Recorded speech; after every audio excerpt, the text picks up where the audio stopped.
Mesdames et messieurs, bonsoir. Merci une fois de plus d'être présents. Vous regardez Appel sur le continent, sur Afrique Média. Notre invité est bien sûr aussi déjà avec nous. Avec lui, on va parler de cette thématique unique. Vous le savez également, tout à l'heure, vous aurez l'occasion, l'opportunité d'appeler. Les numéros de téléphone seront affichés au bas de votre petit écran. Vous les composerez tout simplement. Vous appellerez pour donner votre point de vue sur la thématique ou tout simplement aussi poser des questions à notre invité ce soir. Alors, il est avec nous, le président Banakani. Bonsoir à vous, président, et bienvenue. Bonsoir Manuel Asiké. Est-ce que Bonsoir. vous allez bien? Très bien, merci. Le fin d'année s'annonce bien. Oui. Ok. Je suis toujours très content de faire des plateaux avec vous. L'une des rares femmes qui accompagne ce combat depuis son début et qui nous est restée fidèle. Et j'ai beaucoup d'émotions quand je suis avec vous. Ça fait longtemps que je n'ai pas fait un plateau avec vous. Oui, très longtemps. Vous comprenez donc mon émotion particulière cet après-midi. Merci. Je vous en prie, Manu. Belle femme que vous êtes, panafricaniste, icône, comme on dit, hein, icône, n'est-ce pas, de ce combat. Je suis très content d'être à vos côtés cet après-midi. Je salue les techniciens, n'est-ce pas, sans qui on ne peut pas être à l'aise sur le plateau. Ils se débrouillent pas mal, ces gars, ils se battent énormément pour maintenir le standard technique qui est nécessaire pour consolider notre dynamique géomédiatique et historique. Oui. Et je salue toute la communauté des appelants, c'est leur émission. Tout Ils sont à fait. toujours là. L'émission, ça dure, c'est leur émission. Manu, le temps est passé, il y a eu beaucoup de batailles, mais on est debout, on est solide, on avance. Voilà. Afrique Média est devenue une institution. Oui. Et vous savez, une institution, c'est au-delà du souhait ou du non-souhait. Une institution est nécessaire, est une nécessité. L'Afrique Média a atteint ce stade-là. On dit souvent qu'une institution, c'est au-delà du bien et du mal. Tout à fait. Donc, Afrique Média est devenue une grande institution. C'est l'une des fiertés du continent. Une institution qui s'est construite elle-même par la force, n'est-ce pas, de ceux qui ont cru dans ce projet, n'est-ce pas, qui a été initié par quelqu'un, son PDG, et qui a été porté par des panélistes qui ont cru.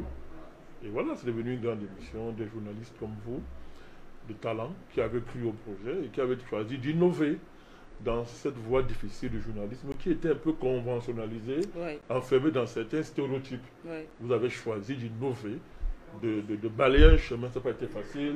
On a eu contre nous les CNC qui nous faisaient des cours de déontologie journalistique, n'est-ce pas, avec une conception des médias définie par Paris, Hervé Bouge. On ne voulait pas dépasser ça, mais on a innové vous avez innové. Aujourd'hui, vous avez imposé une éditoriale, une originalité qui a changé la face du monde. Tout à fait. C'est à votre honneur. Il faut souvent rappeler ça, Manuela, parce qu'il y a beaucoup de force, c'est normal. La France, les puissances occidentales veulent détruire l'Afrique. Et c'est normal. Nous, on ne fait pas de cadeaux, hein. C'est normal. Elles veulent détruire l'Afrique Média par des voies qu'on connaît, la ruse, les tactiques. On finance ici des petits ennemis, on lève ici, on finance cette institution pour casser l'Afrique Média. Mais depuis 10 ans, on a traversé tout ça pour devenir une institution.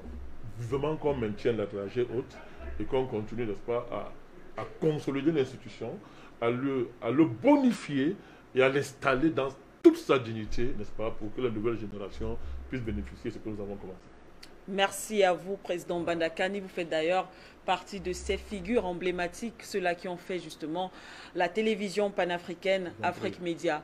Alors, on va sans plus tarder aborder donc la thématique de cette soirée. On parle de la sécurité du côté du Sahel. Président Bandakani, avant peut-être d'aller au cas par cas, parce qu'on va passer en revue, comme on l'a dit, les différentes forces en présence du côté du Sahel. On l'en note quand même justement plusieurs forces militaires au Mali depuis plusieurs années, mais la situation sécuritaire n'a pas vraiment changé. Plusieurs forces militaires, oui, si vous voulez, parce qu'il y a des noms là qu'on met en avant, mais c'est pas compliqué, le chemin est simple. Madame Manuela Siquin, Oui. c'est les forces militaires occidentales. Vous comprenez?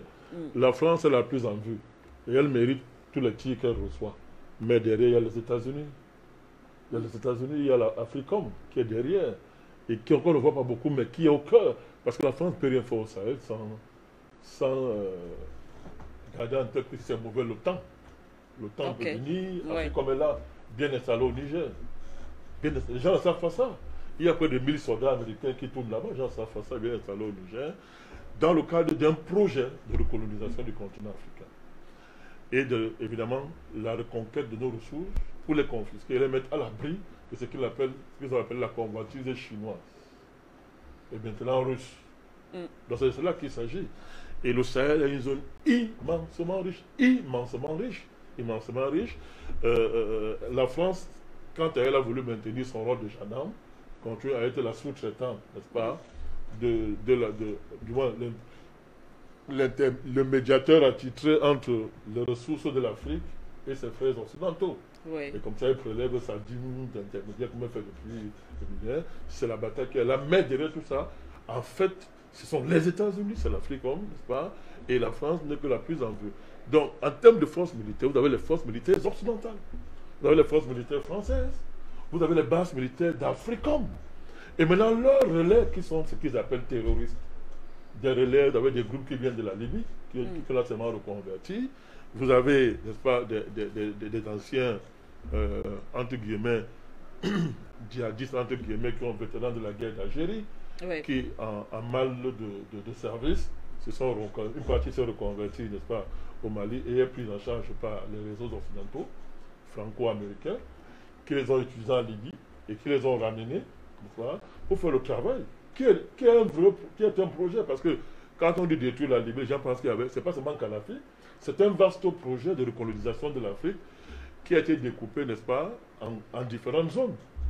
Hein? Vous avez la zone nord, on a liquidé ça avec le printemps arabe, et la zone subsaharienne, c'est ce qu'on appelle les guerres sahéliennes, n'est-ce pas, qu'on a masqué derrière le terrorisme, qui consiste cette fois-là à reprendre tout le golfe de Guinée.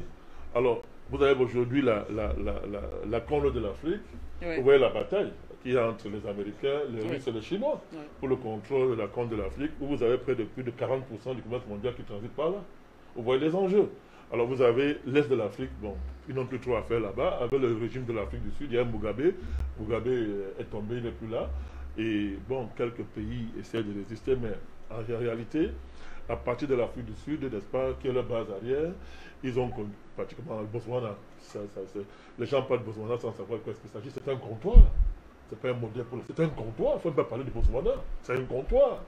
Donc, le Botswana, vous avez le Mozambique qui veut se réveiller, mais à partir du moment où l'Afrique du Sud, le Zimbabwe est tombé, et que l'Afrique du Sud est aux mains, n'est-ce pas, des mondialistes, parce que la métamorphose, il faut rien attendre de lui, c'est un pion, n'est-ce pas? Vous voyez donc que l'Afrique est partagée de nouveau. Il y a eu un nouveau partage géopolitique du continent africain, à l'insu du continent, qui s'est tenu dans des lieux secrets, bien organisés, n'est-ce pas, qui font qu'aujourd'hui, ce qu'on voit là n'est qu'un plan qui se déroule. C'est un plan qui se déroule et qui a été bien organisé. Dès que le but de Bel-Air est tombé, ce plan a été bien organisé, bien élaboré. Alors, au départ, il y a eu un partage géopolitique entre la Chine et l'Occident. Il faut le dire. Ça veut dire quoi? Bon, c'est pas consultation, on a dit que la Chine apprenait ça. Mais la Chine, qui elle-même était un atelier économique, parlons comme ça, du monde, c'est-à-dire que les investisseurs occidentaux investissaient en Chine, pour cette phase du capitalisme, avait besoin d'un atelier comme celui de la Chine qui permettait aux investissements de se rentabiliser. Donc la Chine, pendant ce moment, ne voulait pas se mêler dans les bagarres géopolitiques. Vous comprenez un peu? Elle a préféré se développer. Alors, quand à un moment donné, cette phase économique a mûri, le Parti communiste chinois a repris en main les choses, Mme Madeleine Lassiquet, et la Chine a commencé, n'est-ce pas, à ne plus être cet atelier. N'est-ce pas? Cet atelier-là a commencé elle-même à se projeter comme puissance, comme future puissance géopolitique. Et du coup, les États-Unis se sont servis de ça pour dire, ok, maintenant que la phase de Chine, atelier du monde, qui profitait à tout le capitalisme international, est passée, nous reprenons notre même démarche avec la Chine, à savoir un ennemi géopolitique. Et pendant ce temps, la Russie dormait. La Russie elle-même devait digérer, n'est-ce pas, les fondements de l'Est, le reste. Yes. Le temps que Poutine a... Et quand Poutine a commencé à apparaître, Mme Manuela Sique, la guerre géopolitique s'est densifiée, est devenue plus rude. Donc, le programme de colonisation du continent africain ne pourrait qu'être accéléré. Parce que face, n'est-ce pas, à la montée de la Chine, face à l'Union soviétique, l'Occident n'avait pas le choix que de durcir, n'est-ce pas, la recolonisation du continent africain. Donc, la Chine s'est contentée de se servir de l'Afrique comme une base périphérique pour, n'est-ce pas, pour, comment on dit ça, pour maintenir, n'est-ce pas, essayer de gérer l'épuisement de son cycle de croissance. Et ça en gênait pas beaucoup les Occidentaux, d'autant plus qu'un pays comme la France n'avait pas les moyens de faire face à la Chine, puisque la France elle-même s'appuyait sur la Chine. Donc, la France pouvant rien faire, était obligée de laisser la Chine s'implanter, et la France s'arrangeait simplement pour que ses intérêts vitaux, entre guillemets, ne soient pas écrasés par la Chine, parce qu'elle n'avait pas les moyens de remplacer la Chine. Elle n'avait plus de ressources à offrir dans son précaré. Donc la Chine venait avec des ressources que la France n'avait pas. Donc la France plutôt faisait quoi? Quand les Chinois mettent de l'argent, la France cherche plutôt un marché à l'intérieur. Essaie de trouver sa part de marché à l'intérieur pour essayer de tenir.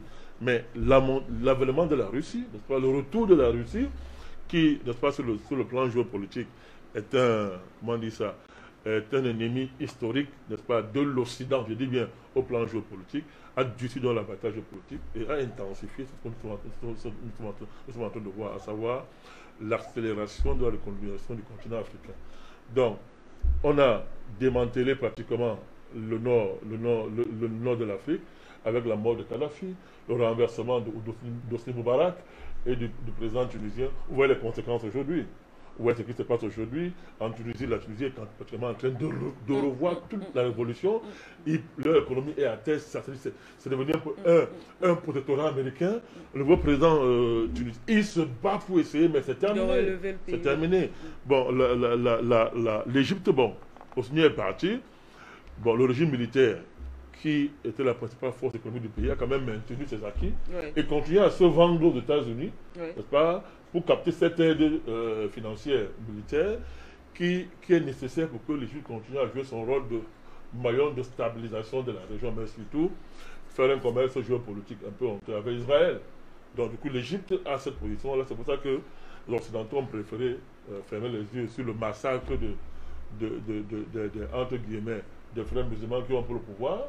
Le président mort en prison, on n'a rien dit. Il y a quoi de 10 000 morts. Maréchal Al-Sisi, c'était pas la dentelle, on n'a rien dit à cause du rôle stabilisateur de l'Égypte. Mais ça a permis à l'Occident de consolider quelques acquis. Alors, on a détruit Kadhafi, on est descendu en Afrique subsaharienne par le maillon intermédiaire qui est le Sahel, qui est la façade intermédiaire entre l'Afrique subsaharienne et l'Afrique du Nord. Le Sahel et ses gigantesques ressources, ben, il fallait donc appliquer cette géopolitique du chaos qui consiste, n'est-ce pas, à démembrer les États, les renverser et faire même sur les ressources. Le chemin est connu, Madame Angela Siclé. Et vous voyez que cette déstabilisation a continué jusqu'en Afrique centrale, dans ce qu'on appelle le golfe de Guinée, dans lequel il faut inclure la RDC. Vous voyez que tous ces pays-là sont dans déstabilisation. En RDC, l'État n'a pas pignon dans tous les parties du territoire. Et ce n'est pas fait au hasard, c'est bien organisé. C'est un État qui a encore sur son territoire une mission des Nations Unies depuis plus de 60 ans. Vous comprenez? Non. Et les dirigeants de la RDC n'ont aucune prise sur l'avenir de leur pays. C'est le cinéma qu'ils font à cause de ce projet. Vous voyez maintenant, il faut inscrire dans cela, n'est-ce pas, le Mali. Il faut la Libye tomber. Les gigantesques ressources du Mali, que vous devez coupler à celui du Niger. Vous allez bien comprendre le rôle de la France, parce que on ne comprend pas. Le rôle de la France, c'est si la France perd le Niger, Manuela Siki, tous les Français dorment dans l'obscurité. Il n'y a plus de lumière en France. Est-ce que vous vous rendez compte de l'enjeu? Parce que les gens parlent souvent sans se voir. Il y a un enjeu direct et domestique pour la France au Niger. Protéger les mines de ce que j'appelle Areva. J'aime toujours dire, le nouveau nom ne m'intéresse pas. Je dis Areva. Parce qu'ils ont changé, ils ont fait comme F. Ils changent le nom, ils continuent les mêmes choses. Donc moi, je dis Areva pour faire exprès. Donc Areva est la garante de l'approvisionnement en électricité de la France. Près de 80%. La France dépend à 80% pour l'électricité des Français des mines d'uranium du Niger. Donc vous voyez très bien que la France, donc, n'est-ce pas, anticipe, n'est-ce pas, pour protéger ces mines-là, mais surtout, n'est-ce pas, sur et protéger, comment on dit ça, le prolongement. Le prolongement jusqu'au nord du Mali, parce qu'on ne peut pas avoir toutes ces richesses au Niger, ne pas en avoir au Mali. Au Mali, bien sûr. Et en particulier au nord du Mali, qui est juste le Niger. La France était obligée, n'est-ce pas, d'être présente là-bas, militairement, pour sécuriser. Et deuxièmement, n'est-ce pas, ne pas tout perdre dans cette recomposition géopolitique que les Américains étaient en train d'imposer. Le coup d'État qui a eu au Mali avec son logo était l'œuvre, écoutez bien, c'était un complot de Washington, de l'Angleterre, de l'Union européenne et de Paris. Ils étaient dans le coup. Vous allez voir que dès qu'il y a coup d'État, rapidement, l'intervention militaire française est là. Française pour tromper les naïfs, mais l'Amérique est derrière à travers Africain. Or, ce coup d'État, c'est quoi? On a laissé les Touaregs prendre une bonne partie du pays, n'est-ce pas? Et ils ont attaqué Bamako, alors que derrière les Touaregs, on a fait pénétrer les djihadistes, on les a malaxés, on a fait exprès, comme d'habitude, on allume le feu et on vient éteindre. Mais pour éteindre le feu, on vous fait la facture de l'extinction du feu. La facture est terrible, c'est toutes vos ressources qu'on va prendre. On va prendre tout votre sous-sol. Mais ça, on ne le dit pas. Donc l'intervention, dès qu'il y a eu ce coup d'État, il y a eu cette dégringolade, n'est-ce pas? Alors la France est arrivée avec 3 objectifs précis, Manuel a cité. Oui. Préserver l'intégrité territoriale, n'est-ce pas, du Mali, éradiquer le terrorisme et appliquer les résolutions de l'ONU. Voilà les 3 missions, les missions de l'opération Serval. Manuel a cité. Alors, quand cette mission arrive, le Mali accepte et dit ok, d'accord, on fait un accord. Nous on intervient au sol, vous intervenez en haut. Et à partir de ça, les soldats maliens ont libéré Gao, ils ont libéré Kona, ils ont libéré Tombouctou. Maintenant, c'est qu'ils allaient libérer Kidal. La France a dit stop. Le problème commence là. La France a dit stop, vous n'entrez pas ici. Et la France a crié, n'est-ce pas? Comment elle fait partout? Une zone c'est-à-dire de non-droit, qui n'appartient à aucun État, sauf à la France. Et les terroristes, comme par hasard, sont dans cette zone-là. Ils se protègent là-bas, ils s'entraînent, ils s'arment là-bas. Les autorités maliennes l'avaient dénoncé aussi. Le débat, oui, bien sûr. Non, il faut rappeler les faits. Oui. C'est-à-dire, aujourd'hui on le dit, mais on a été les premiers à le dire ici à Afrique Média. Et à l'époque, quand on le disait ça en 2013, on voulait nous tuer ici. Y compris les frères les Maliens. Et on disait, non, vous exagérez, vous dites n'importe quoi et tout. C'est un débat que moi je n'aime plus trop faire. Parce qu'aujourd'hui, quand le monde entier répète ce que l'on a dit il y a 5 ans, il y a 6 ans, ben, il n'y a pas toujours plaisir à voir raison avant tout le monde. Hein. C'est aussi lourd à supporter. Vous comprenez? Donc aujourd'hui, tout le monde dit ça. C'est clair. Mais à l'époque, il fallait le dire. Il fallait voir ça. Quand les Français venaient mentir, masquer tout que non, on vient de sauver le Mali, il n'y a pas de base militaire ici. Hein? Quand les soldats maliens libèrent ces 3 endroits-là, ils veulent entrer à Kidal, on les empêche d'entrer à Kidal et on fait de Kidal la base arrière magnétique de tout le quartier général, le QG, de toutes ces manœuvres-là qui visent, n'est-ce pas, à déstabiliser le Mali, à imposer la partition du Mali à travers les accords d'Alger. Qui aujourd'hui, ce à quoi avec la France marche partout pour dire qu'il y a un accord qu'on a signé, l'accord d'Alger, mais où il est programmé clairement la déstabilisation de la partition du Mali. Parce que la France récupère les combats des Touaregs qui demandaient de l'autonomie. Elle récupère ça, n'est-ce pas? Elle fait semblant d'être leurs alliés. Elle dilue le combat des Touaregs dans le djihadisme. Vous comprenez? Les groupes djihadistes qui sont, les noms, je vais trouver le nom ici, les noms sont là. Le Premier ministre malien a cité ces groupes-là ici, les noms sont là, je peux retrouver ça ici.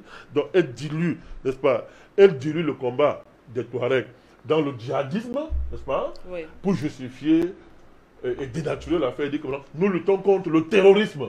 Non! C'est quoi le terrorisme dans le Sahel? C'est quoi? C'est pas la même chose. Qui est le groupe dans le Sahel? Les Touaregs. Oh, pourquoi les Touaregs dérangent, Manuel a cité? Parce que les Touaregs, leur combat, ce n'est pas seulement au Mali, c'est aussi au Niger.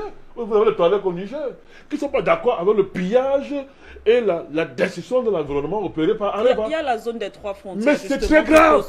Parce qu'il y a le Burkina Faso également. On ne parle pas de ça, mais il y a un problème écologique grave au Niger à cause. Mais on a saccagé tout l'environnement. D'ailleurs, l'une des raisons pour lesquelles on change de nom d'Areva, c'est le scandale, parce que c'est même arrivé en France. C'est arrivé au Parlement français. Le scandale le crime écologique, n'est-ce pas, que la France, c'est-à-dire que l'exploitation des mines d'Areva a entraîné dans toute cette région-là, au Niger et partout. Vous comprenez? Donc vous voyez donc que la France ne peut pas laisser ce mouvement-là conduire parce que tôt ou tard, ça a l'air de mettre en cause ses intérêts directs. Elle a donc noyé ça dans le djihadisme, n'est-ce pas? faire semblant de récupérer le combat, les mettre maintenant derrière elle, les obliger à s'aligner derrière elle, un peu comme ils ont fait avec les Kurdes. Vous savez que le peuple kurde là est utilisé chaque fois par les Occidentaux. Quand ils veulent faire la guerre contre l'Irak, contre la Syrie, les Kurdes sont utilisés. Et comme aussi eux, ils sont naïfs, ils croient qu'après ils seront indépendants. Dès que la guerre finit et que les Kurdes réclament l'indépendance, on laisse les États qu'ils ont combattus les massacrer. On les massacre en Turquie, en Syrie et en Irak. Et ce peuple-là va dire qu'ils sont comme ça en l'air, ils errent comme ça. On les instrumentalise. C'est la même chose que la France a voulu faire avec le combat de Touareg. Oui, c'est à fait. Donc, la question Touareg, il fallait que la France récupère ça pour ses intérêts et que les Occidentaux récupèrent ça pour faire des Touaregs exactement une espèce de population kurde comme ils ont fait là-bas au Proche-Orient, qui sont leurs adjuvants pour leurs intérêts. Et quand il faut maintenant parler des problèmes réels de ces populations, l'Occident les abandonne. C'est pour ça que vous avez vu quand le président de la transition malienne prend le pouvoir, ouais, il est clair, il dit moi je veux parler avec mes frères. Oui, tout à fait. Et pareil dit que non, il veut parler avec les terroristes. Vous voyez ça? Il dit moi je veux parler avec mes frères. C'est inacceptable. Qui est terroriste? Il faut que, quand vous regardez les forces en présence, on fait bien la part des choses entre les terroristes et certaines revendications autonomistes, indépendantistes, qui, comme mettre sur la table et discuter, oui, sans céder sur la question de l'unité territoriale, l'intégrité territoriale du Mali. Mais vous le rapport avec, par exemple, Al-Qaïda oui, dans le Sahel, qui est une création des Occidentaux, financée par eux, et leurs pions marocains, par exemple. Vous voyez un peu cette affaire-là? Elle dit, on confond tout ça, on dit terrorisme. Non, non. Alors, longtemps, ça a permis de diaboliser Bamako, de dire que oui, Bamako, la France défend même plus que les populations autochtones, avec qui Bamako ne veut pas parler, les militaires maliens veulent seulement les tuer, machin comme ça. Or, c'était faux. Avant l'arrivée au pouvoir, avant le coup d'État de Sanogo, Toumani Touré, pion français lui-même, à un moment donné, a fait un plan de décentralisation très avancé pour essayer de régler l'affaire. Vous comprenez? Et ce plan était tellement avancé, c'est juste à ce moment-là qu'on lui fait un coup d'État. Vous voyez, c'est-à-dire qu'on lui fait un coup d'État parce que justement, on a, comme toujours, l'Occident a intérêt à instrumentaliser les crises régionales qui sont le fruit, n'est-ce pas, de la colonisation et d'un découpage arbitraire des frontières. Un peu comme au Cameroun. Vous voyez ce qu'on appelle aujourd'hui crise dite anglophone. Vous voyez? C'est-à-dire, on vous laisse un héritage, une bombe à retardement, mais on garde les clés pour activer. C'est-à-dire, quand ça les arrange, vous déstabilisez, vous amenez à signer des accords, n'est-ce pas, les plus honteux. Donc, sur le plan militaire, donc, pour résumer, vous avez donc l'Occident qui est là. C'est l'Occident qui fait la guerre au Mali. Le Mali est victime d'un complot international, Manuela Siké. Il n'y a même pas à discuter. Les preuves sont établies aujourd'hui. Il n'y a plus de débat là-dessus. C'est un complot international dans lequel vous avez Washington, vous avez Paris, vous avez les Européens, l'Union européenne, et dans une certaine mesure, l'Angleterre. C'est un complot pour les richesses de ce pays-là. Donc vous avez donc les puissances occidentales, les bases militaires américaines, les forces françaises, n'est-ce pas, qui ne sont que l'avant-garde visible de la puissance militaire de l'Occident, n'est-ce pas? Bon, les Takuba et consorts, c'est pour distraire les gens. C'est ce que c'est vous dire là qui est des Takuba, c'est la France, tout ça c'est la France. Vous avez d'un côté l'armée malienne qui se reconstruit, et maintenant l'appui russe, les Russes qui sont arrivés. Maintenant, c'est que vous avez la MINUSMA, vous voyez, qui n'est pas une force militaire, mais bon, elle se présente comme une maintien de la paix. Mais on voit très bien ce qu'elle fait là-bas, maintien de la paix. Elle accompagne et protège l'avancée des terroristes, comme elle fait partout. Donc voilà les forces qui sont en présence. Alors, pour un premier jet, voilà ce que je peux dire. Voilà, les jeux de ces forces-là maintenant, bon, je pense que ça sera la suite de notre discussion. Tout à fait. Et justement, on va commencer par s'intéresser peut-être de manière précise à ces différentes forces. Revenons justement sur la force militaire française du côté du Mali. On rappelle, parce que c'est une interrogation qui revient tout le temps, on sait que depuis l'arrivée de la Russie du côté de Mali, l'annonce même d'ailleurs, la France avait dit qu'elle ne pourrait pas collaborer avec les militaires russes sur le territoire malien, mais on sait également qu'il y a quelques jours, il y a eu déjà ce déploiement, on parle de plus de 500 militaires russes qui sont arrivés donc du côté du Mali, mais la France est toujours présente. D'ailleurs, on nous a annoncé qu'il y a quelques jours encore, cette force Barkhane justement quittait sa base de Kidal pour aller du côté retrouver donc la MINUSMA, la mission de maintien de la paix de l'ONU du côté du Mali. Mais la force française est toujours présente et l'on se demande justement pourquoi cette insistance alors que non seulement la population manifeste pour demander son départ, et aussi alors qu'une force militaire étrangère, donc la Russie, donc elle a qualifié, elle a dit qu'elle ne pourrait pas collaborer, être présente. Ben, je vais reprendre un peu, faisons un peu de géopolitique rapidement, pour qu'on comprenne bien cette affaire. D'abord, vous avez les USA. C'est-à-dire que ne faisons pas l'erreur d'oublier ça. Insistons peut-être aussi là-dessus, justement, Président. Parce que c'est très facile de... C'est-à-dire que, bon, quand on regarde seulement la France, les Américains sont contents parce qu'on ne les voit pas. Mais ce sont les Américains qui sont là. La France, pas de cadeau à la faire parce que elle, toute sa puissance géopolitique, son rang international, c'est de s'asseoir sur l'Afrique et d'aller vendre l'Afrique aux Américains, à ses amis occidentaux, et elle prend la Guinée dans sa poche. C'est le commerce de la France. Ça. Que font les États-Unis? Je vais l'expliquer. Les Américains, voici leur projet. Les bases américaines en Afrique servent à ceci. 1. Décapiter n'importe qui à l'aide d'un drone. C'est un niveau de sophistication de la guerre. Parce que l'envoi des troupes sur le terrain, ça coûte cher en termes d'opinion, tout ça, ça dérange. Donc on veut faire la guerre sans envoyer les troupes sur le terrain, parce qu'après, quand il y a les troupes, leurs familles souvent ouvrent les yeux, et les crimes qu'on fait ailleurs rentrent dans le pays, et ça éclabousse la classe politique. Donc, il faut dans une guerre, il est mieux de commencer à faire les guerres sans les troupes. Tu comprends ça? Donc, décapiter n'importe qui, c'est-à-dire renverser n'importe quel État, tuer son président, à l'aide des drones. Donc, il y a un dispositif très sophistiqué en matière de télécommunication dans ces bases-là, qui est extraordinairement sophistiqué pour mener ce genre de guerre. Deuxième objectif, c'est-à-dire créer un pont, n'est-ce pas, vers les ressources africaines quand on veut les prendre. Les bases militaires servent à ça. C'est un pont. Depuis les États-Unis, on vient à travers les bases-là, et les accords secrets qui sont signés avec les États, l'Amérique est comme chez elle. Elle peut m'appliquer les lois de ce qu'on appelle l'extraterritorialité, c'est-à-dire qu'appliquer la loi américaine partout dans le monde. Vous comprenez? C'est demander l'avis de quelqu'un. Donc, à partir de là, c'est un pont. Ça forme un pont militaire qui permet l'accès aux ressources africaines. Parce que vous savez que les États-Unis, n'ayant pas de passé colonial, ont un problème pour accéder à nos ressources. Tout à fait. Pendant longtemps, la France s'est fait médiatrice. Tout à fait. Les Américains veulent passer maintenant directement. Voilà, ça gêne. Le troisième but, c'est prévenir donc et décourager la Russie et la Chine, qui, elle aussi, pour la Chine, est obligée de lorgner sur le marché des ressources naturelles africaines, parce qu'elle a l'économie à maintenir. Mais elle a besoin de ressources, vous comprenez. Et la Russie, donc, les empêcher les Russes, n'est-ce pas, et les Chinois, d'avoir accès à ce marché. Donc, l'Occident ne veut pas de compétition dans le domaine. Eux qui sont champions de la ligue du marché, ils ne veulent pas de compétition, ils veulent avoir un monopole, consolider un monopole historique, n'est-ce pas, sur nos marchés premiers. Oh, il y a un problème à ce niveau magnétique.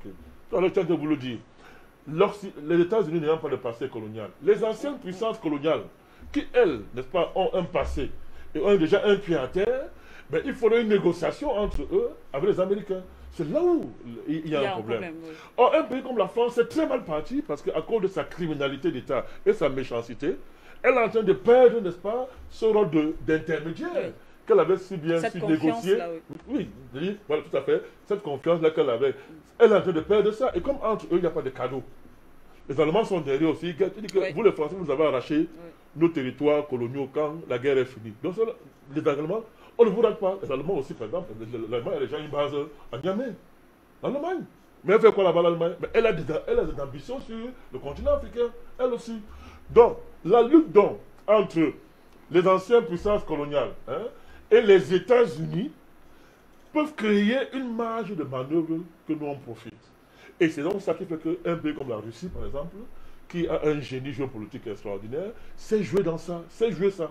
Donc, vous voyez un peu, donc. C'est un peu cette bagarre entre les États-Unis, qui n'ont pas de passé colonial, mais qui veulent maintenant avoir un accès direct à ces ressources-là, n'est-ce pas? Et deuxièmement, avoir, comment dire ça, avoir des pieds à terre militaires partout dans le monde, n'est-ce pas, dans leur guerre géopolitique contre la Chine et la Russie, qui leur demande d'occuper le monde militairement, n'est-ce pas? Donc, ce nouveau déploiement des Américains, n'est-ce pas, embête les Français, n'est-ce pas? Et tout à l'heure, je vais vous dire comment la France veut gérer ça. Le quatrième objectif, c'est l'utilisation des bases par les taux, par le temps, si cet intérêt coïncide avec celui des États-Unis. Vous voyez ces bases-là. Donc par le temps, quand les intérêts américains l'exigent, les bases-là servent de pied à terre pour l'OTAN. Mais l'OTAN qui est une alliance transatlantique dont vous avez la France et les pays européens. Et enfin, le renforcement de l'hégémonie mondiale des États-Unis. Voilà le décor. Mais dans ça, vous voyez, la France réfléchit parce qu'elle ne peut pas affronter les États-Unis. Comment dans le projet américain, elle peut entrer. Elle peut entrer. Donc aujourd'hui, qu'est-ce que la France fait? La France est simplement allée signer l'accord avec les Américains pour le coquer. Vous l'avez vu en Libye et partout. Laissez-nous continuer à être gendarmes. Nous, on est devant. On ne vous voit pas. Mais nous, on sert vos intérêts en essayant de préserver notre ancienne position. Voilà le jeu difficile que la France veut jouer. Et c'est à ce jeu-là qu'elle est confrontée parce qu'elle n'a pas prévu les évolutions qu'il y a eu, les évolutions russes, les évolutions chinoises et même les évolutions internes aux États-Unis. Oui. Comme par exemple l'arrivée de Donald Trump au pouvoir. Par exemple, elle n'a pas anticipé dans tout ça, elle n'a pas vu ça. Même la montée des forces souverainistes même en Europe. Y compris l'évolution interne même propre à la France à l'intérieur. Et bon, et surtout Manuel, là, et surtout alors là, il faut le dire, l'avènement du panafricanisme, qui a tout saccagé. Vous voyez? Et maintenant, quand le panafricanisme monte comme ça, en puissance, oui, d'autres pays européens se cachent derrière, disent que, ah, il ne faut pas qu'on le salisse trop. Même si elles font semblant, on verra ça avec le communiqué qu'ils ont fait ensemble, là, qui est un chiffon, qui ne veut rien dire. Chacun dit que, en tout cas, la France, tu as trop mangé. Hein. Si on te chasse là, on te chasse, tant mieux, nous on peut occuper le terrain. Chacun vise. Donc, voilà un peu le jeu complexe qu'il y a dans cette affaire. Donc, la situation française est claire. Elle est venue directement sur le terrain avec les missions que je vous ai dites. Oui. Vous comprenez? C'est-à-dire, quand ils se sont entendus pour faire le coup d'État, vous comprenez? Comme l'habitude, la France a pris les devants. Parce que les Américains, bon, il est encore mieux qu'on ne le voit pas. Alors, ils vont essayer, puisque bon, en termes de ressources, de tout machin, ils vont vous aider comme ils ont fait en Libye. C'est l'Amérique qui fait la guerre en Libye. C'est la France, on voit ça à cause devant, mais c'est les États-Unis qui font la guerre réellement sur le terrain. Donc, les Français viennent devant, parce que comme je vous ai dit, l'intérêt vital de la France, c'est qu'il faut continuer à donner la lumière aux Français, qui ne savent pas que la lumière qu'ils profitent vient du pillage du Niger. Ils ne le savent pas. Mais il faut, parce que s'ils n'ont pas de lumière, ils vont tous se révolter. L'État français va s'écrouler. Et ça, il ne faut pas le dire, parce que bon, c'est aussi un dessus, c'est clair, parce que on prend l'uranium au Niger, disons comme ça, à 100 francs. On le revend au Japon, sur le marché international, à 10 000, soit même à 100 000. Vous voyez le vol? Donc, en même temps, il ne faut pas que ça soit trop public, mais en même temps, c'est aussi un dossier qui touche directement la vie des Français. Je vous dis que 80% de l'énergie électrique, ça vient du Niger. C'est le truc dont la France est obligée de venir directement se mettre là. On peut comprendre justement cet engagement, ce lien qu'il y a entre l'engagement de la France justement dans le Sahel et la prochaine élection présidentielle. Mais bien sûr, c'est très grave. Je vous dis que c'est très grave. Tout le nucléaire français, tout ça. Mais c'est l'uranium du Niger. L'électricité, c'est l'uranium du Niger. Et derrière, la France a un vieux projet. Hein. L'Organisation commune du Sahel, elle a un vieux projet. Avant l'indépendance, elle voulait faire du Sahel un État seulement. Un État. C'est-à-dire qu'il n'y aurait pas eu de Mali, il n'y aurait pas eu de Niger, même pas de Côte d'Ivoire. Elle voulait faire. Ça n'a pas réussi à cause de certains imprévus géopolitiques, mais la France n'a jamais abandonné. Elle continue à mettre ce projet-là sans le dire sur place. Par exemple, le Niger, le président du Niger, c'est un pion français. Au Niger, au Mali, c'est ce qu'elle veut faire. Elle a voulu faire. Pareil au Burkina Faso. En Côte d'Ivoire. Donc, sans le dire, elle place des présidents au pouvoir pour maintenir ce vieux projet. Continue à revendiquer un rôle de gendarme de l'Afrique pour aller s'asseoir avec les Américains et négocier. Pour dire que si vous voulez votre part, on est là. Discutez avec nous, ne parlez pas avec les Africains. Malheureusement, nous, les Africains parlent aujourd'hui. Les Africains disent que non, c'est terminé, c'est fini. Et le monde entier attend. C'est fini. La France n'est plus de porte-parole. Ça, c'est terminé. Et ça devient Dieu pour elle. C'est ça l'enjeu malien. C'est une affaire de vie ou de mort, Manuela Siké. Donc, comme c'est compliqué, Manuela Siké, le jeu est difficile à cacher. C'est-à-dire que, comment elle va réussir à cacher et gérer la contradiction qui est entre, d'un côté, développer le Mali, comme on dit par la bouche, s'occuper du Mali et de son peuple, et en même temps s'assurer de la prospérité de la France. C'est très compliqué, Manuela Siké. Alors, un doit périr, il y a un qui doit payer le prix. Et comme la France n'a plus envie de payer, ça se traduit en pauvreté au Mali. ça se traduit en partition du Mali, parce qu'on est obligé d'arriver là. Désormais, on n'a plus envie que l'État central pompe ces richesses-là, prélève sa part. On dit que monsieur, on dit aux régions, parce que parlons terre à terre, soyez indépendants et parlez avec nous. On veut couper l'État central, vous parlez avec nous, comme ça. Hein? Si l'État central prenait 1000 francs, vous pouvez lever 10%, 15%, même 20% de vos ressources, même 30%, écoutez, dès que vous êtes partitionné, vous voulez parler avec nous directement. Vous voyez, on fait des choses comme ça, on crée le chaos. Pendant ce temps, on pille les richesses, on pille ces matières premières à vil prix, on ne les paye même pas, on ramasse, on s'en va avec. C'est ça le problème du Mali. Madame Manuela, c'est que la France a créé des armées informelles au Mali. Dans la pure tradition, c'est qu'ils ont fait en Libye. Pour faire les guerres sans être devant, mais on crée des armées informelles. Et ces armées informelles sont les qui on les appelle terroristes, mais qu'on fabrique soi-même, Manuela Siké. Ils font la guerre par procureur. C'est pour ça que je vous ai dit que quand les soldats américains vont en guerre, s'il y a des choses comme il y a eu en Somalie, c'est très grave pour le président. Vous savez que Clinton a failli perdre le pouvoir lorsque l'opération Restore Hope en Somalie a tourné au fiasco. Il faut perdre le pouvoir. Donc, les gars qui les leçons, c'est encore très bien d'avoir des voyous qu'on ramasse, n'est-ce pas, on recrute, on forme, on met là. Ceux-là, ils ne répondent pas devant l'Amérique. Donc, quand ils me tuent, qui va les arrêter, puisqu'après on les protège. On les protège. Donc, ces armées informelles, Manuela, que la France a fabriquées, et aujourd'hui sont malheurs. Vous savez pourquoi? Parce qu'une puissance comme la Russie ne veut pas entendre parler de ça. La Russie a compris très bien que l'affaire qu'on appelle terrorisme là, c'est ce qui a servi de couverture pour démanteler l'ancienne URSS. La Russie le sait. La Russie sait très bien que ça sert de couverture comment dire ça, pour la détruire géopolitiquement. La Russie le sait. Vous comprenez? Elle le sait très bien. Et la Russie a vécu ça avec ce qu'elle a voulu faire en Tchétchénie. Vous comprenez? Elle vit encore ça avec la crise ukrainienne. Donc la Russie a compris que pour sa propre sécurité, Manuela Siké, si l'État russe veut rester debout, il faut anéantir les terroristes partout sur la terre, là où c'est nécessaire.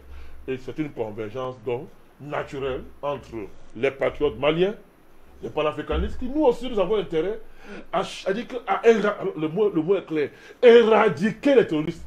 Ça c'est notre intérêt. C'est l'intérêt de l'État malien. D'où cette convergence naturelle. Et hier, on parlait, on criait. Emmanuel, les Russes sont entrés en Centrafrique. On voit les résultats. Ils sont entrés au Mali. On voit les résultats. Mais la France veut mourir. Voilà tout le problème. Elle veut mourir. Voilà tout le problème. Je dis bien la France, l'Occident. Et justement, tout à l'heure, après le passage au standard, on reviendra sur cette autre force en présence, justement la Russie, mais aussi l'Algérie qui de plus en plus également s'impose spécifiquement du côté du Mali, justement, parce qu'on le sait, vous l'avez également suivi certainement, l'Algérie qui met tout en œuvre pour soutenir le Mali dans cette bataille, et surtout qu'aujourd'hui, entre l'Algérie et la France, il y a cette tension qui monte entre les deux pays. Alors, on va aller au standard. Delphin, vous êtes au standard. Bonsoir. Bonsoir, ma très chère sœur, Madame Astier. Une fois de plus, je vous associe à la régie pour apprécier des efforts constants qui ne cessent d'être déployés pour que mes frères, moi-même ainsi que les sœurs, nous puissions toujours intervenir à la maison. Donc, je transmets aussi mes salutations à ton invité. Recevez mon cher Bandakani. J'espère que vous pardonnerez la familiarité, parce que vous êtes quand même un grand frère par rapport à moi. Mais j'aime bien vous appeler directement Bandakani, en ce sens où je vous considère comme un grand frère et donc un digne fils du Cameroun et de l'Afrique, et bon vent à votre nouveau mouvement populaire. Donc, mon cher Bandakani, donc disais-je, a tout dit. Je vais simplement apporter un peu de flot à son moulin. Il a parfaitement raison d'indiquer que l'Élysée est un nain géopolitique qui sert de fumée d'écran à ce qu'on appelle the United States Africa Command, dont le sigle est l'Africom, qui est dans la région donc du Sahel depuis au moins 2008. C'est l'ex-président George Walker Bush, donc Bush 2, qui a mis cela en place. Donc on peut remonter ainsi jusqu'à la moitié des années 2000. Donc ils sont ravis de ne pas être trop mentionnés, mais en vérité, ce sont eux les véritables orchestres de tout ce bordel que nous voyons depuis l'assassinat et la torture de l'ex-guide libyen. Je n'ai pas envie de chipoter avec mon grand frère Bandakani quand il dit que les États-Unis n'ont pas de passé colonial. Je pourrais dire que ce sont les États-Unis qui ont quand même porté à bout de bras l'ex-régime de l'apartheid sud-africain. Mais enfin, c'est vrai que les vieilles monarchies européennes ont plus de responsabilités en termes de colonisation et d'esclavage en Afrique. J'apporte aussi comme information que les autres, soi-disant, partenaires européens qui soutiennent la France, notamment dans cette bouffonnerie qu'est Takuba, ne veulent pas non plus être vus. C'est d'ailleurs pour cela que le ministre des Affaires étrangères allemand a reconnu du bout des doigts que donc c'est Monsieur Heiko Maas. Il a été malgré tout obligé de reconnaître que l'Allemagne a commis un véritable génocide en Namibie, en massacrant les Hereros. Une autre information que je pourrais apporter qui démontre à quel point l'Élysée est un nain géopolitique. Je suivais récemment l'interview du ministre des Finances russe donc à la chaîne Russia Today, où il indiquait non seulement que la collaboration entre la Russie et la France au point de vue économique est à hauteur de 14-15%. Et il a apporté une information vraiment pertinente où il indique que Gazprom est l'entreprise leader dans un conglomérat d'entreprises donc européennes, notamment Total, dans le domaine énergétique. Donc, ça veut dire que pendant que cette gueuse de Madame Parly appelle nos frères et sœurs du Mali à ne pas collaborer avec le gouvernement russe, l'Élysée collabore avec la Russie. Donc, il est hors de question que les Maliens se ferment une telle porte, pendant que ces bouffons soi-disant démocrates font l'exact contraire. Donc, il faut être sans pitié avec l'Élysée, tout en gardant un œil attentif sur les États-Unis et ces autres larbins de l'OTAN, notamment la Turquie, l'Allemagne, et puis alors les nains géopolitiques comme la Lettonie ou la Pologne. Bon, il faut les regarder avec amusement, je dirais, mais vraiment se concentrer sur les États-Unis, tout en finissant, comme on dit, du côté du Cameroun, avec l'Élysée. Donc, je ne vais pas monopoliser le micro, je vais laisser la parole à d'autres, mais Afrique Média, le monde c'est nous. Vous Delphin, on va rester au standard, on va prendre un autre téléspectateur. Bonsoir. Merci. Ala. Oui. Merci. Allô? Oui, allô, c'est M. Alassane de Pidi Gabon. Je vous dis que c'est le problème par exemple, de Niger et de Mali. Vous savez qu'au Niger, il y a les Touaregs, ils sont bon, il y a presque entre 3 millions à 6 millions d'esclaves. Parce que tous les gens là, ils travaillent pour monsieur Issou avec les Touaregs. Parce que tout le monde, vous voyez déjà, ils parlent même. C'est-à-dire, ils parlent même qui cherchent de l'argent et les Touaregs, ils viennent récupérer. Parce qu'il y a plus de 6 millions de jeunes qui sont esclaves au Niger. Vous voyez, c'est pour cela qu'il a trouvé des moyens encore de mettre un Touareg de Libye sur la tête du Niger. Donc, normalement, Niger, il faut que vous, les journalistes, vous faites tout moyen de faire sortir de Niger. Parce que, je te dis que je vous dis bien que tous les jeunes de Niger, ils sont partis à cause de Niger. Ils sont parce que c'est ici aussi gouverné, et machin, de Bazoum en tête pour rien. Hein? Donc, tous les Nigériens, il y a plus de 2 millions d'esclaves. Parce que tout le monde là, vous-même, vous avez regardé, ils ne manquent pas de... Ils ne manquent pas d'idées. Et quelles idées ils sont?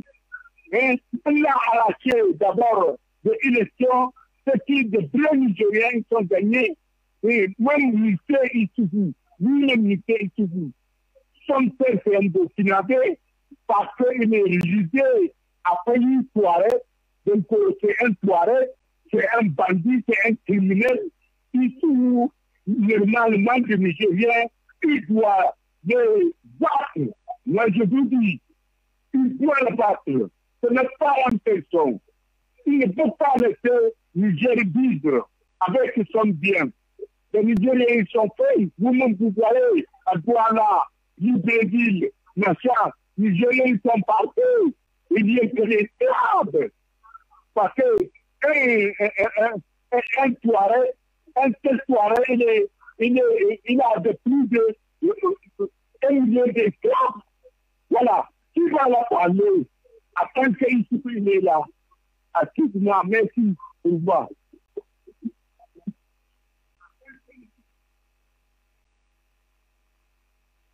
Appel. On reste au standard, on va aux États-Unis. Monsieur Jean, bienvenue, on vous écoute.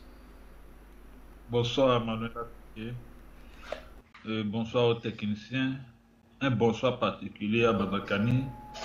J'ai appelé juste pour remercier et reconnaître la bataille et les efforts de notre frère Badakani. Badakani soit salué. Et je te suis il y a longtemps. Et je prie les jeunes Africains à t'écouter. Des fois, si on ne sait pas faire, on va penser que ce que tu dis n'est pas réel ou bien n'est pas ce qu'il faut. Mais en réalité, tu dis tout. Parce que dans ce que tu dis, nous pouvons tout avoir. Sincèrement, je parle avec le cœur. Ça, c'est mon point de vue personnel. Hein? Tu n'as pas besoin, nous savons, nous voyons tout. C'est ce que tu as reçu, que tu donnes aux Africains. Tu es en mission, Badakani. Parce que quand j'étais connu, je ne vais pas raconter ça ici, mais bon, je vais seulement te dire que tu es en mission. Continue ta mission. Que la main du Tout-Puissant, du Créateur soit sur toi pour que ta mission soit accomplie. Et ça s'accomplit déjà. J'avais dit en temps que nos diplômes, masters, doctorats, devant ce que tu dis, n'ont pas de valeur. Ce n'est pas pour minimiser ce que nous avons, non. Mais ce que tu es, nous devons le savoir. Celui qui a les yeux clairs voit ce que tu dis et comprend. Moi, je t'encourage à continuer. Sois protégé par la puissance divine et accomplir ta mission pour pouvoir rendre compte à ton Créateur et ceux qui on a écourté leur vie sur la terre dans ce combat. Merci Badakani. Alors maintenant je viens sur un problème, c'est un peu spirituel. Manuela Siké, vous voyez, nous devons connaître la valeur de la justice et voir l'injustice que la France et les Américains continuent d'infliger à l'Afrique depuis la nuit des temps. Oui, l'Amérique n'a pas colonisé un pays. Mais qui est l'Amérique même aujourd'hui? Quand on parle d'Amérique, qui est l'Amérique? Ce n'est pas un pays comme un pays africain. Vous connaissez l'histoire de ce pays. Donc, c'est les mêmes personnes qui viennent de l'Europe qui s'installent ici. Alors, ils ont le même objectif. Détruire, dominer les autres, exploiter les autres. C'est pour cela que nous, les Africains, au départ ici, les Blancs ne sont pas considérés comme des hommes à participer aux activités avec eux. C'est à la suite des révolutions, des batailles, qu'aujourd'hui, on reconnaît un peu seulement. Alors, l'injustice doit cesser. Si la France tire l'uranium au Niger, qui le lui a donné? C'est quel droit? On parle de la France défend ses intérêts. Quel intérêt la France a en Afrique? Dites-moi, moi je veux comprendre. Quel intérêt? C'est pas sa force physique? Ou bien c'est pas sa domination qu'on parle d'intérêt? Ce qui est injustice doit s'appeler injustice. La justice doit s'appliquer. La France doit quitter tous les champs d'uranium en Afrique. Si elle ne sait pas faire, elle sera rayée sur la carte de la terre. Parce que l'Afrique, c'est la terre de Dieu. Et nous sommes conscients qu'un jour ou l'autre, tout cela va cesser. Et nous sommes en chemin. Alors que tous ceux qui participent à cette lutte comprennent que on ne va pas se diviser. Nous allons nous converger vers la libération totale de l'Afrique. C'est ça l'objectif. Que Dieu vous bénisse. Manuela Sike Badakani soit béni davantage. Merci beaucoup. Bye bye. C'est nous qui vous remercions, Monsieur Jean, fidèle téléspectateur d'Afrique Média. Merci pour votre soutien. Je pense qu'on va prendre le dernier téléspectateur aussi pour cette soirée avant de revenir sur le plateau. Allô? Bonsoir, Madame. Bonsoir. Bonsoir à tous les téléspectateurs de Afrique Média. Bonsoir au président Bandakani. Madame Sike, j'aimerais vraiment dire ce soir au président Bandakani que on ne jette la pierre que sur un arbre qui porte de meilleurs fruits. Personne ne pouvait savoir il y a 10 ans, quand vous avez commencé cette aventure, que personne ne réalise pas le chemin qu'on a parcouru. Quand le président Bandakani parlait de la recolonisation de l'Afrique, mais on prenait ça comme une image d'esprit. Mais maintenant, nous sommes dans cette réalité. Et c'est ça que les gens doivent comprendre. C'est un parcours. Ce n'est pas quelque chose d'immédiat. Cela dit, tous ces problèmes que nous voyons traduisent l'échec de nos leaders. Vraiment, nos leaders, Madame Sike, ont péché sur un point. L'armement de l'Afrique. Vous vous rendez compte que le plus grand armurier, je le dis avec beaucoup d'humour, le plus grand armurier d'Afrique, c'est un certain Aliou Sawadego. Il a fabriqué un lance-pierre qui a détruit un drone français. Les Français sont terrorisés par ce petit garçon. Et ça me mène à dire, dans les pays francophones, quand nous fabriquons les armes, on nous arrête pour terrorisme. Au lieu de nous encadrer pour créer une industrie de base de l'armement qui va permettre de nous défendre. Donc pour moi, c'est un échec de nos dirigeants. Et nos dirigeants ne comprennent pas que nous sommes dans une situation catastrophique. Parce que cette recolonisation de l'Afrique, ce n'est pas que la simple recolonisation. L'Europe veut l'Afrique sans les Africains. Et pour ceux qui ne se rappellent pas, qui ont des trous de mémoire, je vous rappelle que l'Amérique était habitée par les Indiens. Cette Amérique est remplacée par les Blancs aujourd'hui. L'Australie, c'était habité par des... Comment on les appelait là? Il y avait une peuplade africaine là-bas. Ils sont remplacés aujourd'hui par des Blancs. Et c'est la même idée que les Européens ont pour l'Afrique. Ils veulent l'Afrique sans les Africains. Donc ceux qui ne comprennent pas ça, vraiment doivent faire très attention dans leurs attaques directes contre ceux qui se battent pour nous, comme le président Bandakani. Maintenant, regardons ce que fait la France. La France n'a qu'une seule stratégie en tête. Moi, j'aime toujours me référer à l'histoire. Les Français étaient dans la même situation au Vietnam. Quand les Vietnamiens leur ont dit, c'est bon, vous avez fait ce que vous nous avez pillé, maintenant il faut partir. Qu'est-ce que la France a fait? Elle est partie amener les Américains et ça a créé la guerre du Vietnam. Quand on parle de la guerre du Vietnam, on pense que c'était les Américains contre les Vietnamiens, mais le pays qui a créé ce bordel, c'était la France. Et c'est ce que la France est en train de faire en Afrique. Vous voyez, on nous parle aujourd'hui de Takuba.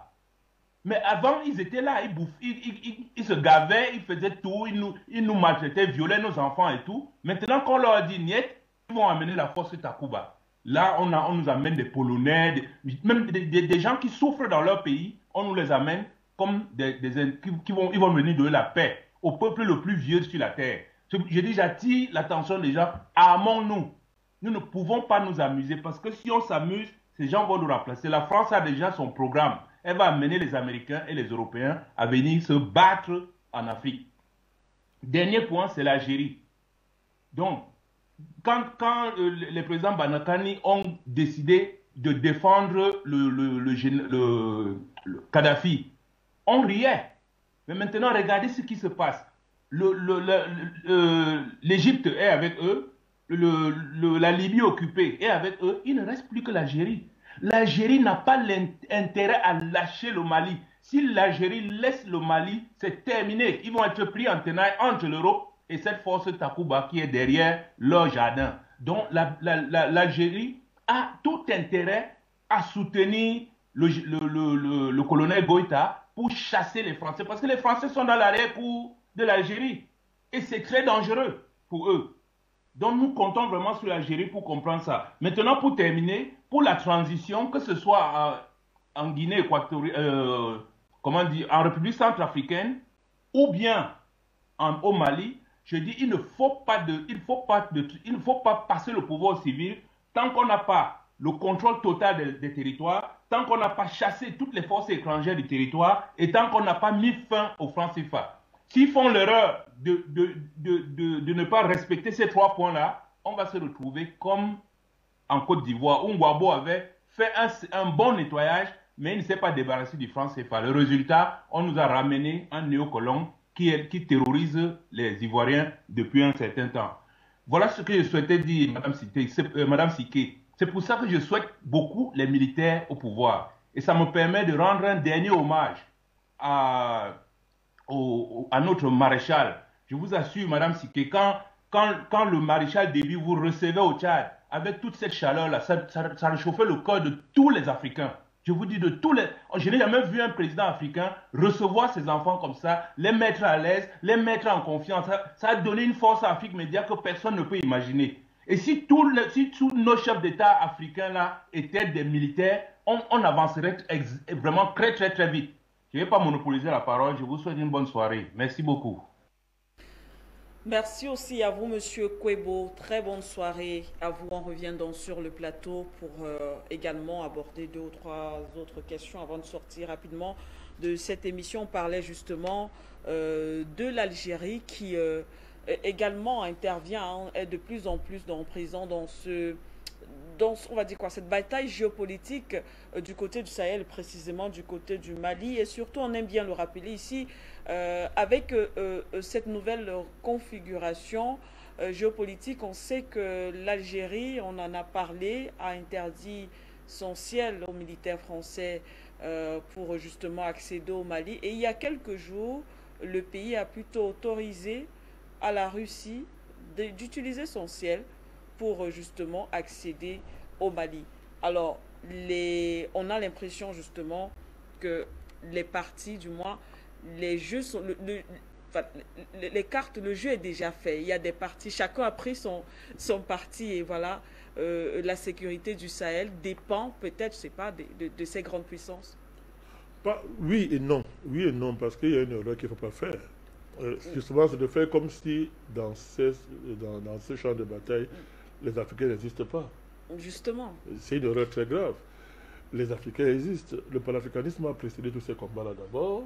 Le peuple malien s'est levé, s'est réveillé. Bien sûr, oui. Et est devenu aujourd'hui une puissance historique sans laquelle Assimi Goïta serait plus au pouvoir. Oui. C'est le peuple malien qui chasse M. Ibeka, n'est-ce pas, ce fantôme du pouvoir, et qui donne, n'est-ce pas, l'occasion à l'armée, à la branche patriotique de l'armée, de reprendre les choses en main. Oui.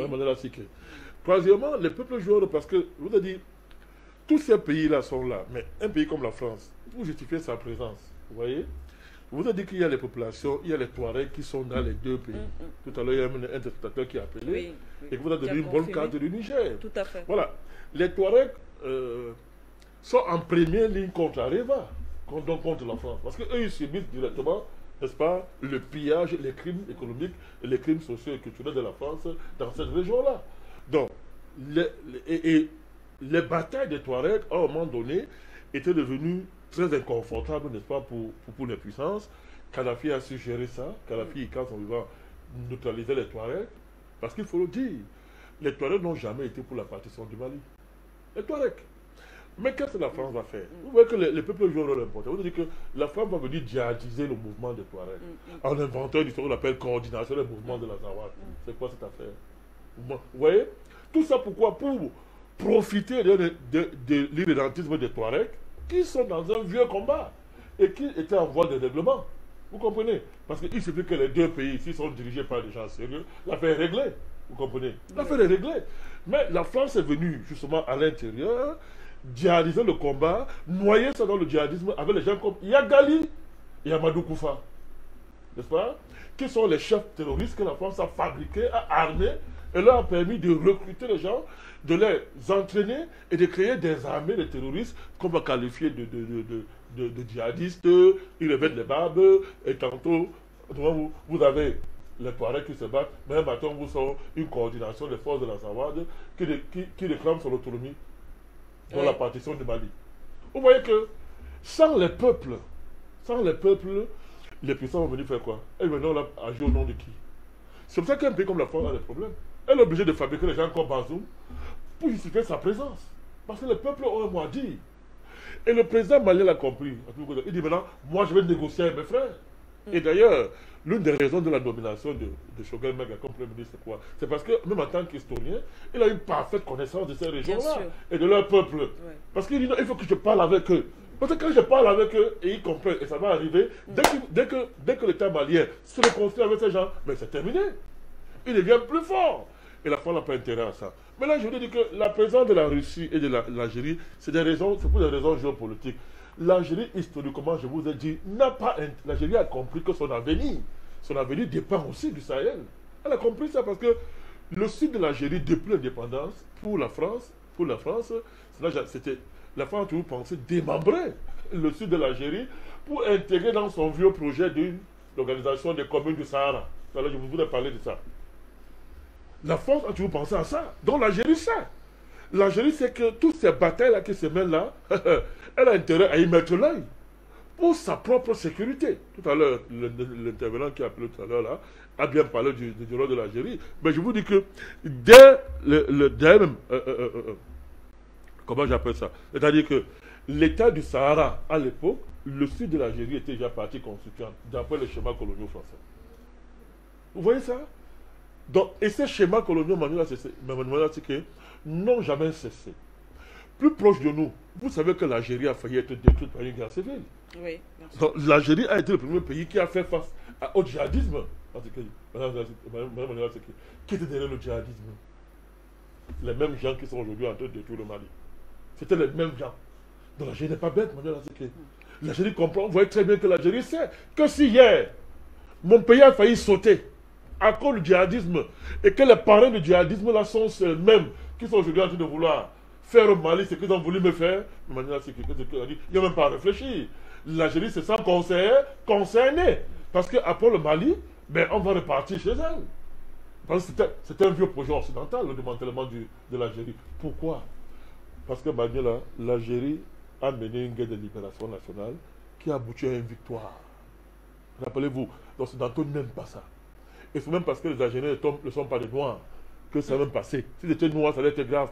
On a fait plus que je dis, Haïti paye la dette de son indépendance et toute son ouverture. On punit Haïti pour avoir mené la première révolution, n'est-ce pas, d'esclaves, n'est-ce pas, oui. Haïti est puni. Jusqu'aujourd'hui, Haïti paye le prix. Vous comprenez? Donc l'Algérie a fait une guerre d'indépendance manuelle, c'est que ça aboutit à une victoire. Deuxièmement, l'Algérie a pour socle fondamental l'armée de libération nationale. C'est-à-dire que ce sont les combattants qui ont fait la guerre d'indépendance qui ont créé l'État de l'Algérie. Et surtout l'armée de l'Algérie. Donc cette armée-là, vous imaginez, son essence, c'est-à-dire que son essence, ce qu'il a fait, c'est le patriotisme, c'est cette historicité. L'impérialisme n'aime pas ça. Ce genre d'État, on n'en veut pas. Il faut tout le démanteler. Troisièmement, l'Algérie est un pays qui a réussi avec ses ressources à payer tous ses dettes. Oui. Les gens ne le savent pas. L'Algérie est l'un des pays africains qui n'est pas endetté. Ils ont payé tous les dettes. Ils sont libres du FMI, tout ce que vous voulez. On n'aime pas ça. Oui. Il faut démontrer que le pays là-bas a échoué. Et deuxièmement, l'Algérie a un rôle régional qui dérange les impérialistes. L'enfant chéri des impérialistes dans le Maghreb, c'est qui? C'est le royaume du Maroc. Vous le savez. Oui. Alors, vous voyez, c'est le seul pays au monde où on vous dit c'est une démocratie. Là-bas, il y a la démocratie. Hein. La démocratie. Là-bas, le roi, toute l'économie du pays lui appartient. Ils appellent ça démocratie. C'est leur pion, Manuela Seke. Kadhafi gênait l'expansion des projets occidentaux à travers le roi. Ils l'ont tué. Mais quel est le pays qui reste pour faire face au roi? C'est l'Algérie. Et vous savez que l'Algérie et le Maroc ne s'entendent pas depuis des lustres. Ce n'est pas par hasard. Cette mésentente, ce n'est pas le fait du hasard. C'est une mésentente profondément géopolitique. Vous comprenez? Géopolitique parce que le cheval de Troie de l'Occident, au nord là-bas, c'est le Maroc.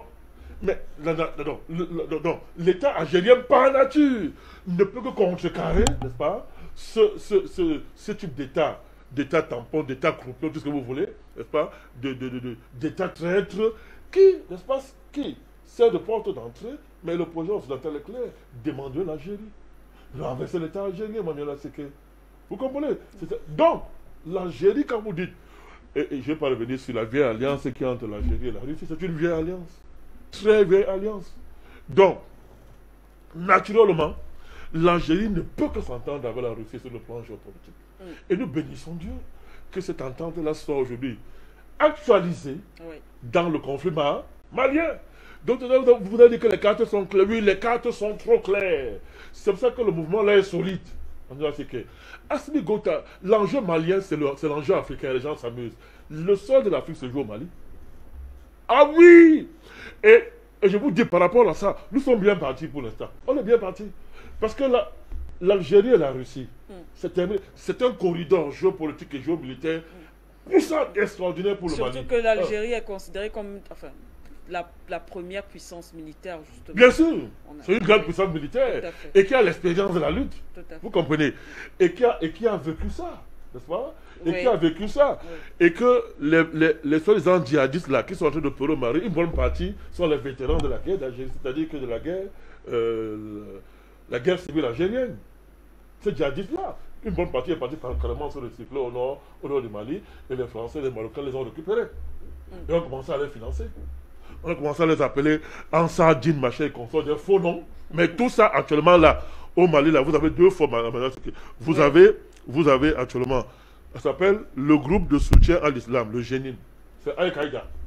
Non, tu vois, c'est Al-Qaïda. Et c'est porté par ces gens-là. Vous avez le GIS, l'État islamique dans le Sahel, qui est concentré dans la zone des trois frontières. Vous nous avez parlé. Toutes ces, voilà les principales forces. Et parmi les deux, le Jenin est la force qui est la plus engagée contre l'État malien, qui est derrière tout ça. Ce sont les Occidentaux. À travers Madou Koufa et Yak Agali, à qui on a laissé Kidal pendant 2 ans. Ils se sont réorganisés. Ils se sont armés. Ils ont formé les gens. On vous dit non, la France est là pour défendre le Mali. Il y a des terroristes au Mali qui sont tellement dangereux au point où il faut une armée mondiale pour les chasser. N'importe quoi. C'est la France, c'est l'Amérique qui font la guerre au Mali. L'Union européenne, la France, les Américains et la France qui font la guerre au Mali. Maintenant, c'est un complot international dans lequel vous avez l'ONU. L'ONU. Et le Mali tient à cause de cette diversification des partenariats militaires que le président Assimi Gota a su très bien gérer. Vous comprenez? Et la question est simple. Et je vais terminer par là. Qu'est-ce que la France veut? La France vise ceci. La France cherche à obtenir une résolution de l'ONU. C'est ce qu'elle cherche depuis. Une résolution de l'ONU qui permettra qu'il y ait une action internationale maintenant. Elle va internationaliser l'affaire du Mali et elle devant. Et comme ça va contraindre l'OTAN, les Américains, à entrer ouvertement en guerre contre le Mali. C'est pas ce que vous comprenez.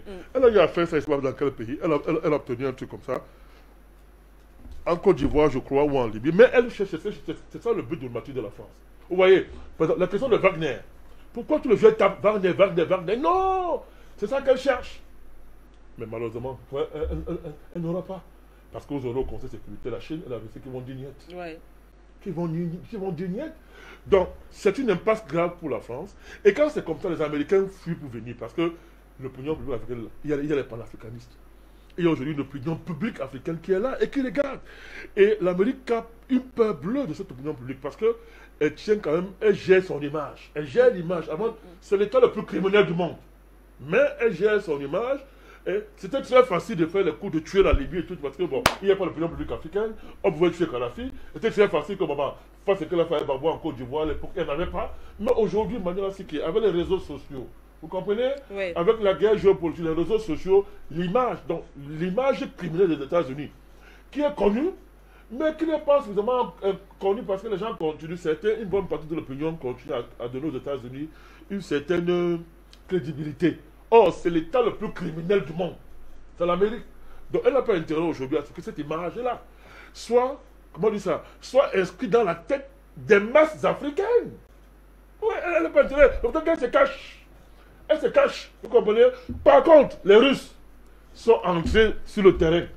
Et l'Afrique accueille les Russes. Parce que justement, il y a cette convergence naturelle d'intérêts qui nous lie à la rue, à la Russie. C'est un fait, Manuel Assiké. Et ça se voit sur le terrain. Quand elle met pied quelque part, on voit les changements. Alors nous parlons, les Français sont en train de délaisser les enclaves, non? Les enclaves tous les jours. Pourquoi? Pourquoi? Alors qu'il y a refusé de remettre ça à l'État malien. Pourquoi elle remet les enclaves? Pourquoi elle remet? Donc, Manuel Assiké, ce qui est clair là, c'est que l'avenir est clair. La confrontation, de mon point de vue, est inévitable. Soit la France s'en va, soit on va l'obliger à partir. Et justement, c'est peut-être l'objet de la dernière question. Soit pas, soit on va l'obliger à partir. Et pour savoir peut-être justement qui va prendre cette décision, parce que cette question revient, est-ce qu'il faut une rupture totale aujourd'hui avec les autres puissances militaires au bénéfice de la Russie et de l'Algérie, entre autres, ou alors il faut instaurer et imposer cette multiplicité d'acteurs pour justement un partenariat gagnant-gagnant? Le problème aujourd'hui, Manuel, c'est analysons bien les choses. La France va entraîner les gens dans un faux débat. Jusqu'aujourd'hui, vous avez entendu cette autorité malienne dire rompre la relation avec la France? Non. C'est la France qui prend les initiatives unilatérales. Elle s'embrouille, elle est devenue folle, elle fait tout n'importe quoi. Le Mali ne répond pas. Pourtant, la France a des accords avec le Mali qu'elle viole tous les jours. Elle a déclaré son départ, le départ de Barkhane, sans parler avec les autorités maliennes. C'est dans une réunion comme ça qu'elle veut dire que je pars. Or, elle a des accords avec le Mali qu'elle gère avec des sauts d'humeur, comme une femme abandonnée par son copain. Vous comprenez? Donc, elle a des sauts d'humeur, et ces sauts d'humeur l'amènent à dire tout et n'importe quoi. Jusqu'à présent, le Mali n'a jamais dit, je veux des trucs avec la France. Le Mali dit, moi je veux libérer mon territoire, je veux rétablir l'autorité de l'État sur toute l'étendue du territoire malien, et je ne veux plus qu'il y ait un seul terroriste sur mon territoire. Et mes objectifs sont les objectifs officiels de l'ONU. De vous, communauté internationale. Mais c'est là où ils sont coincés. Vous savez pourquoi? Parce que tant que le Mali reste là, la France est finie, parce que la France, c'est la mère partie des terroristes. Elle soutient le projet des Américains. Tu comprends cette affaire? Donc, la France est coincée. Chaque fois qu'on va dire que rétablissement de l'intégrité territoriale du Mali, chaque fois qu'on va dire lutte réelle contre les terroristes, pas contre le terrorisme, Paris est très mal parti. L'Amérique est très mal partie. Ça les expose. Vous voyez? Donc, vous ne verrez jamais l'État malien venir vous dire je romps les relations avec la France. C'est de l'enfantillage. On va la pousser, elle va faire ce qu'elle a dit là. Vous comprenez? Et ça va partir parce que vous savez, l'État malien vous a dit nous avons les preuves. Nous avons les preuves de ce que c'est l'État français qui arme machin. Bon, ces preuves-là ne sont pas encore dehors. Oui. Bon, si ça commence à sortir. Vous comprenez ça? C'est le genre de guerre, Manuel Assiké, une puissance a perdu la guerre, elle dit pardon, oui, je vais partir, mais c'est quand même une puissance, ne me liez pas. Il ne faut pas me humilier. Je pense que ça va finir comme ça pour la France. Que bon, ok, essayer de négocier un départ sans être trop humilié. Parce que si elle continue à s'entêter, le monde entier va voir ce qu'elle fait au Mali. Moi, il y a des images. Les images ont même commencé à circuler. Il y a des images où on voit comment ils distribuent les armes aux terroristes. Les militaires français, les côtés français, partagent les armes aux terroristes. Il y a des images, les images sont là. Il y a comme les images aujourd'hui quand même qui peuvent choquer le monde entier. Manuel, là, c'est que si ça paraît, l'État malien là, je suis sûr que les Russes les ont. Les Russes les ont. Donc, dans les faits, la France n'a pas le moyen de gagner cette guerre. Elle compte sur qui? Elle compte sur sa cinquième colonne africaine, c'est-à-dire des États traîtres et des présidents traîtres, comme celui qui est en Côte d'Ivoire. Et la Côte d'Ivoire est la base de tout ce que vous voyez là, en Afrique, la Côte d'Ivoire là. C'est là-bas où on fait tout ça. Le troisième Bima là, qui est en Côte d'Ivoire, à Bouakela. C'est là où on fait tout ça. Donc, celui qui est en Côte d'Ivoire est l'ennemi de l'Afrique, je l'ai déjà démontré. C'est-à-dire Ouattara, c'est l'ennemi même de l'Afrique. Parce que son pouvoir dépend de ça. Vous avez des gens comme Kaboré qui sont inconsistants. inconsistants qui ne sont pas à la hauteur. Même quand l'état-major dit qu'on veut faire la guerre, le président n'est pas à la hauteur. Mais lui, il n'a qu'à l'avenir en dehors de la Russie. S'il veut être même un président, qui un jour laisse son nom dans l'histoire, il n'a qu'à l'avenir en dehors de la Russie, qui seul peut mettre au fond au fait qu'un pays est à terre devant les petits djihadistes. Un pays à terre. C'est ça le Burkina Faso du grand Sankara. Le Tintin qui est au Niger là. Lui alors, ne parlons même pas de lui. Président. Non. Président Il me dit pas mieux. Mais on veut bien répéter. C'est un chef d'État. Écoutez, on veut bien. Je veux bien répéter un chef d'État. Mais Oui. c'est quoi ça? On va appeler le président et tout comme ça? Hein? Un pays étranger tire sur ta population. On tire sur les Nigériens dans leur pays et le président ne peut pas les défendre. Vous appelez ça président? C'est un Tintin? C'est un président. Pareil pour Kabore. Au Burkina Faso, bon. Lui au moins, je dis que bon, quand j'ai vu le Burkina tomber, le pays à terre, j'ai même dit que bon, ok. Nous, on a soutenu ce pays. On l'a même soutenu, mais il mérite encore le soutien. Il envoie son ministre des Affaires étrangères à RFI défendre la France quand la France tire sur les Burkinabés dans leur pays. C'est qu'on a fait ça en plein 21e siècle. Non, mais attendez, Emmanuel, c'est que je vais bien répéter les. Vous savez que moi, quand vous me voyez parler d'un président, c'est quand c'est trop. Il faut être comme Ouattara là. Parce qu'un Africain peut aimer Ouattara. C'est l'ennemi du continent africain. C'est un mercenaire, ne peut pas appeler le président. Ouattara, c'est un mercenaire. Mais un type comme Bazoum, comme ça, on ne sait pas où il sort. Il a tellement caché son jeu, quand son jeu arrive là. Regarde ce qu'il fait. Alors, et il pense que l'avenir, c'est la France. Parce qu'il compte sur quoi? Bazoum compte sur la base militaire américaine qui est à Niamey. C'est une base militaire, je crois que c'est l'unité 201 ou 201, un truc comme ça. Genre, ça, il y a une base militaire américaine qui est là-bas. D'Africom. Et en plus de ça, c'est le quartier général de reprise de la France. La France ne jure que par le Niger. À cause de l'uranium.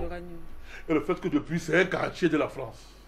Donc, Bazoum croit donc que ad vitam aeternam, c'est-à-dire, tant qu'il est en paix avec Paris et Washington, oh, il peut faire ce qu'il fait là.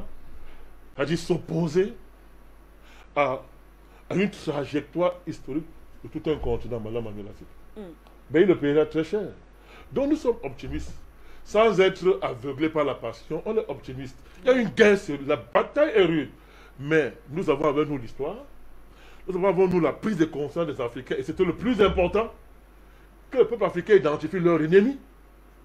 Nous avons avec nous aujourd'hui une convergence géopolitique avec certains partenaires puissants, Manuela, dont l'intérêt même vital de leur pays coïncide avec le nôtre.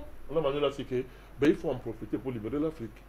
Il faut en profiter au moins pour qu'une bonne partie du continent, n'est-ce pas, échappe des mains de ces puissances-là. Et c'est possible. Je crois même que dans l'avenir, les choses vont s'accélérer dans ce sens. Voilà. Merci à vous, Président Mbandakani. Nous avons été très heureux de vous avoir sur C'est moi aussi qui étais très heureux de faire un plateau avec vous. Merci. On vous souhaite donc une très belle soirée. Merci aussi, bien sûr, à l'équipe technique d'avoir permis la réalisation de cette autre édition d'Appel sur le continent sur Afrique Média. Sans vous oublier, chers téléspectateurs, merci de nous avoir suivis et bien sûr aussi d'avoir participé à cette émission. On vous dit donc au revoir. Très bonne soirée en compagnie des programmes d'Afrique Média.